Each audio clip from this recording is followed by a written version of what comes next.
सफाई हो इसकी, ये सामाजिक हुआ है। ये सब हर पूरे मोहल्ले में हर आदमी ने पानी पिया है इसका। ये किसी का एक का कुआ नहीं है, हिंदू मुसलमानों का सबका कुआ है। हिंदू मुसलमानों का कुआ है। हिंदू मुसलमानों का कुआ है, शरीर से पानी भरते थे। शादी का हो वो पूजन होता है इसमें, और कोई इसमें नहीं होता पूजन।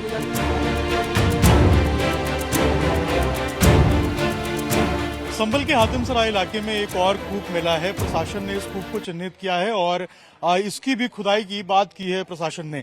अगर आप देखेंगे ये पुराना कूप है हातिमसराय का, और ये भी कहा जाता है कि ये काफी प्राचीन है, काफी पुराना है।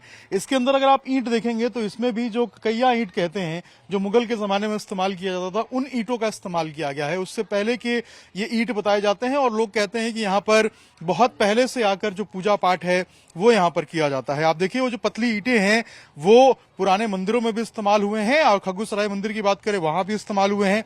इसके अलावा जो पुराने कुएं मिल रहे हैं, कूप मिल रहे हैं, वहां भी अगर आप देखेंगे तो इन्हीं ईंटों का इस्तेमाल किया गया है। पतली ईंटें हैं ये, और यहाँ इस कूप के अंदर भी अगर आप देखेंगे तो इसी तरीके से जो पतली ईंट है उसका इस्तेमाल किया गया है। यहाँ भी अगर आप देखिए तो यहाँ भी आपको जो मूर्तियां हैं वो रखी हुई मिलेंगी, और इसके अलावा यहाँ पर जो पेड़ है वो भी लगा हुआ मिलेगा। और लोग बताते हैं कि यहाँ पर पूजा अर्चना करते हैं, यहाँ पर पूजा पाठ करते हैं, और यहाँ पर जब शादी ब्याह होता है तो इसी तरीके से जो पूजा पाठ और ध्यान है वो किया जाता है। यहाँ पर देखिए इनसे बात करते हैं।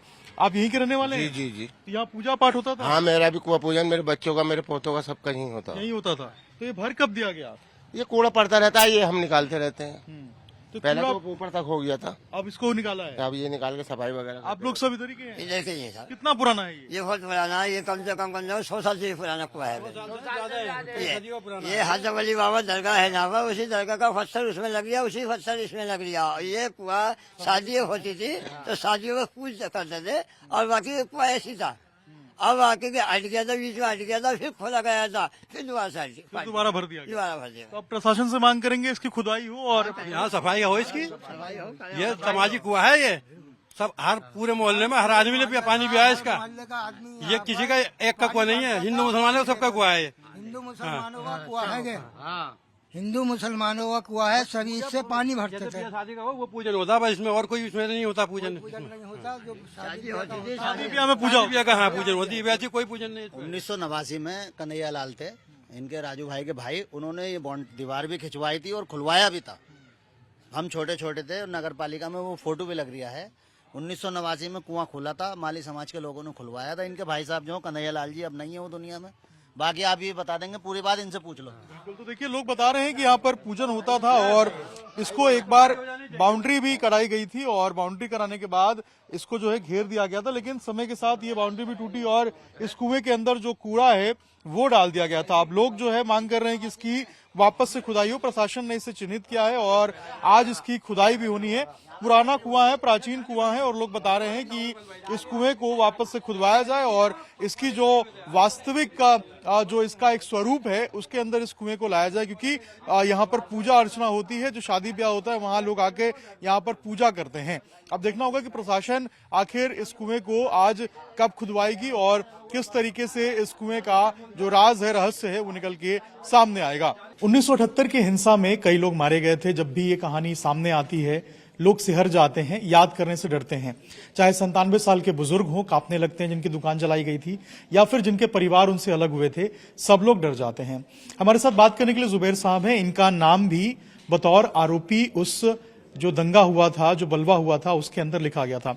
जुबैर साहब, सबसे पहले ये जानेंगे कि आपका नाम आखिर उस पूरे एफआईआर में क्यों लिखा गया था? आपका नाम लिखा गया था उसमें? साहब यूं कह लीजिए कि हम हर जगह एक्टिव थे। पेट्रोल पंप हमारा था, है ना, और मतलब यानी वैसे भी शहर में थोड़े से वो थे। उद्योग व्यापार मंडल के प्रेसिडेंट, वाइस प्रेसिडेंट भी आज भी हैं, है ना, या कई संस्थाओं से जुड़े हुए थे। तो शायद उसी वजह से मुझ जैसे और भी बहुत से लोगों का ऐसे ही नाम लिखा हुआ था, जो मैं समझता हूँ सवाल ही नहीं पैदा होता कि हिंसा के बारे में सोच भी सकें। और आज भी वहाँ पे हमारे संभल में मेरे ख्याल से कोई भी आदमी ऐसा नहीं होगा जिससे हमारे ताल्लुकात नहीं हैं। बहुत अच्छे घरेलू वाले मामला। कितने लोग थे उस वक्त जिनका नाम बतौर आरोपी एफआईआर में दर्ज किया गया था? मेरे ख्याल से 80-82 का मुझे ख्याल है, 80-82 में थे। 80-82 लोग, 82-83 लोग। अच्छा, उसके बाद फिर कोर्ट में क्या हुआ? आप लोग कोर्ट में गए, फिर आगे क्या? जहाँ नहीं, जो लोग अरेस्ट कर लिए गए थे बाद में भी अरेस्ट हुए, तो उन्हें कई महीने में जमानतें हुई, 5 महीने में भी हुई, हाई कोर्ट से हुई, उसके बाद जो है फिर बाद में जमानतों का सिलसिला शुरू हुआ। और मैं वाहिद शख्स ऐसा था कि फिर सरेंडर में हुआ और मुझे जमानत हो गई थी। जुबैर साहब, लोग जानना चाहते हैं आखिर 1978 की कहानी थी क्या? आखिर ये बलवा कैसे स्टार्ट हुआ? संभल के नाम पे तो बहुत बड़ा कलंक सुना है, वो ये था कि मंदर सफी साहब एक थे, थोड़े से वो नेता थे, और वो बाधा बंद करा रहे थे। किसी दुकानदार ने बाधा बंद नहीं किया, वहीं तक शुरू हो गया। अब तो हम तो यानी बहुत दूर थे वहां से, एक तरह से यानी बहुत दूर थे वहां पे, फासले पे। और बल्कि ओम प्रकाश डालडा के बेटे प्रवेश कुमार जी, जो बीजेपी RSS के, या वो कह लीजिए, वो मेरे करीब, मेरे साथ ही रहे आखिर तक। बोले यार वो तो एक पुलिस की गाड़ी आई, बेचारे उसमें बैठ के चले गए, घर को मेरे साथ रहे बिल्कुल आखिर तक। उनका भी इंतकाल हो गया, बेचारा इंतकाल। तो आखिर आपका नाम क्यों डाला गया? कुछ तो ऐसी बात होगी, पुलिस ने जांच में कुछ पाया होगा, आपका नाम आखिर ऐसे कैसे डाल सकता है कोई? नहीं देखिए, तो भाई साहब बस ऐसा है कि चूंकि बात मतलब उसमें तो नाम ऐसे लिखे जाते हैं कि बस एक तरफ से वोटिंग लिस्ट उठा लिया, ये कर लिया है, वो कर लिया, वो कर लिया, वो कर लिया। दूसरी बात भाई साहब, थोड़े से मतलब एक्टिव थे तमाम मामलात में। अच्छा, बहुत से तो बड़े हमारे बस घरेलू मामला थे, उसके बावजूद भी मतलब ये अब नाम डाल दिया, तो अब क्या किया जा सकता है। जब ये पूरा बलवा हुआ था, कहते हैं आपके पेट्रोल पंप भी था उस वक्त पे, आपकी एजेंसी थी। जी जी जी। और ये कहते हैं कि मुरारी लाल की फड़ में मिट्टी का तेल डालकर, पेट्रोल डालकर लोगों को जिंदा जलाया गया था। बहरहाल साहब, ये तो मैं नहीं कह सकता। और बहरहाल मेरे ख्याल से मिट्टी का तेल, पेट्रोल तेल साहब मेरी समझ तो आता नहीं है ना, ऐसा किया गया हो। क्योंकि लोग कहते हैं कि उस समय कई लोग मारे गए थे, जो आंकड़ा है उससे कई ज्यादा। ना भाई साहब, बिल्कुल 9 ही लोगों का मैंने सुना है उस वक्त से आज तक। लेकिन लोग कहते हैं 100 से अधिक लोगों की मौत हुई थी, 184 तक कहते, बिल्कुल गलत है, मेरी अपनी समझ से बिल्कुल गलत कहते हैं भाई साहब। ना कोई ऐसा रिकॉर्ड है, ना कोई ऐसा वो है, मेरे ख्याल से ना ऐसे मरे थे। लेकिन अब तक जो लोग निकल के सामने आए हैं, अगर हम उनको गिने भी तो 9 से अधिक है। बहरहाल मुरारी लाल के फड़ में जो 9, मुरारी लाल के फड़ में 9 का बताते, सिर्फ 9 का बता, 9 का मुरारी लाल फड़ में। और बाकी जो आसपास के भी एक का दुख का साहब देहात में इधर उधर कहीं हुए हो, है ना। उस वक्त आप लोगों ने उस पूरे बलवे को कंट्रोल करने की कोशिश नहीं की, लोगों से समझाया नहीं, बुझाया नहीं उस वक्त? साहब देखिए, समझाने बुझाने को हम प्रिपेयर बैठे था, अपने आप को बचाना मुश्किल होता था, बात तो यह ऐसे हालात में, है ना। और चूंकि साहब इधर बचानी मुश्किल होती है, सही बात यूं कह लीजिए। तो क्या मुरारी लाल के फड़ में आग नहीं लगाई गई थी?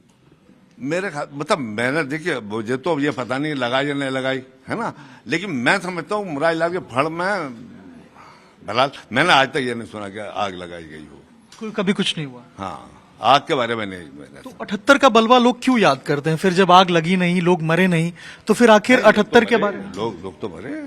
आप कह रहे हैं सिर्फ 9 लोग मरे? 9 लोगों का मुझे मालूम है, इसके अलावा कुछ नहीं हुआ मेरे ख्याल से। कहते हैं लोग दुकानें जला दी गई हिंदुओं की। नहीं, हिंदुओं की, मुसलमानों की भी जली है बहुत दुकानें, ऐसा नहीं। वो तो बाजार में, चूंकि बाजार में वो तो हिंदू मुसलमान दोनों की जलाई है। अच्छा, उस समय चूंकि आप 32-33 साल के हुए होंगे, जवान रहे होंगे, तो मैं ये पूछना चाहता हूं कि उस वक्त जो पॉपुलेशन रेशियो था, जो अनुपात था वहां पे जनसंख्या का, वो हिंदू और मुस्लिम का कितना था आपके समय? 78 की बात कर रहा हूँ साहब। मैं तो इतना बता दूं, मुसलमान की तादाद ज्यादा थी, हिंदू की तादाद लेकिन इतनी कम भी नहीं थी, उतनी आज भी है मेरे ख्याल से। और पलायन करने वालों भाई साहब, जैसे कहते पलायन भाई तो बिल्कुल गलत कहते, कुछ लोग तो बहुत पहले से चले गए थे। जैसे मैं जानता हूँ अमरनाथ जी के भाई महेंद्र जी गजरौला में शिफ्ट हो गए थे। वो कारोबार सबल में जैसा था, उसके हिसाब से बहुत से, और बहुत सब, इस वजह से मेरे ख्याल से तो कोई पलायन नहीं किया मेरी नजर में। मतलब आप कह रहे हैं कि 78 के बलवे के बाद से कोई पलायन नहीं हुआ? नहीं, कुछ लोग गए, लेकिन साहब वो कारोबारी हैसियत उसकी वजह से गए। मतलब डर से कोई नहीं गया? नहीं साहब, मैं तो नहीं समझता। वो आज भी रह रहे हैं जहाँ रह रहे थे, जैसे सब हैं। आज भी आपको लगता है कि ये जो हिंसा हुई 24 नवंबर को, इसमें भी किसी का हाथ नहीं है, ये हिंसा नहीं था? भाई साहब देखिए, हम तो असल में चूंकि कारोबार, कोल्ड स्टोर भी है अपना, पेट्रोल पंप भी है, या भाई साहब फार्मिंग भी हमारी है ना। और देखिए भाई साहब, इन तमाम बातों से कोई मतलब होता नहीं है ना। कोल्ड स्टोर एसोसिएशन के कैशियर भी हम हैं, वो उधर व्यापार मंडल में, उद्योग व्यापार मंडल आज भी वाइस प्रेसिडेंट है, और सभी लोगों का हमारा ताल्लुक रहता है, सभी में हमारा बैठना उठना भी रहता है, आज भी है।